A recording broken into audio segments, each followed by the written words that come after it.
সূরা ইয়াসিন। বিশ্বনবী বললেন ইন্না লিকুল্লি শাইইন কলবান, সব জিনিসের একটা কলব আছে।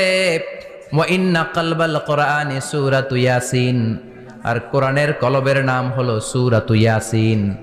মান ক্বারাআ সূরাতা ইয়াসিন মাররা ওয়াহিদা, একবার সূরাতু ইয়াসিন তেলাওয়াত করলে 10 পারা কোরআন খতমের সওয়াব হয়ে যায়। বিশ্বনবী বলতেন ইন্না ফিল জাসাদি মুদগা, দেহে একটা গোশতের টুকরা আছে। ইযা সালুহাত সালুহাল জাসাদু কুল্লু, এই দেহের গোশতের টুকরা যদি ভালো হয়ে যায় পুরো দেহটারে ভালো করে দেয় কে? আল্লাহ। এই দেহের গোশতের টুকরাটা যদি পচে যায় পুরো দেহটারে নষ্ট করে দেয় কে? আল্লাহ। বিশ্বনবী বললেন আলা ওয়াহিয়াল কলব, ওই টুকরাটার নাম হলো কলব। টুকরাটার নাম কি? এজন্য কলবের মধ্যে আল্লাহর জিকির বসাইতে হবে। এজন্য আল্লাহ বললেন আলা বিযিক্রিল্লাহি তাতমাইন্নুল কুলুব, দুনিয়ার কোন জিনিস দিয়ে কলব ঠান্ডা হয় না, দুনিয়ার কোন জিনিস দিয়ে কলব পরিচ্ছন্ন হয় না। কলব শুধু পরিচ্ছন্ন হয় একটা জিনিস দিয়ে, লা ইলাহা ইল্লাল্লাহ, লা ইলাহা ইল্লাল্লাহ, লা ইলাহা ইল্লাল্লাহু মুহাম্মাদুর রাসূলুল্লাহ সাল্লাল্লাহু আলাইহি ওয়াসাল্লাম। তাহলে কোরআনের একটা কলব আছে। আমাদের দেহে যেমনি কলব আছে, প্রতিটা প্রাণীর যেমনি কলব আছে, অন্তর আছে, কোরআনেরও কলব আছে না নাই? আছে। কোরআনের কলবের নাম ইয়াসিন। চিল্লায়ে বলেন কোরআনের কলবের নাম ইয়াসিন। আবার বিশ্বনবী বলতেন ইকরাউ আলা মাউতাকুম সূরাতা ইয়াসিন, তোমাদের মুমূর্ষু ব্যক্তিদের সামনে বসে সূরাতু ইয়াসিন তেলাওয়াত করো।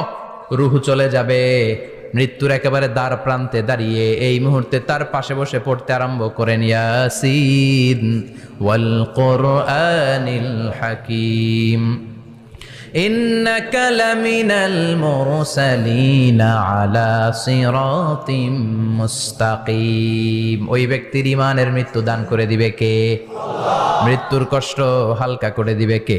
আল্লাহ।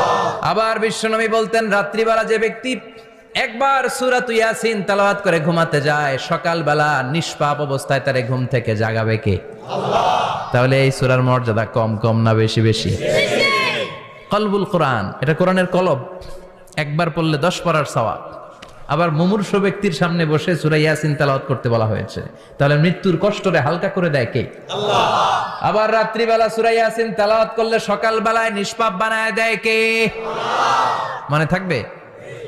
কোরআনের কলবের নাম কি? ভুলে যাবেন না তো? বেশি বেশি তেলাওয়াত করতে রাজি আছেন? সকাল সন্ধ্যা তেলাওয়াত করবেন তো?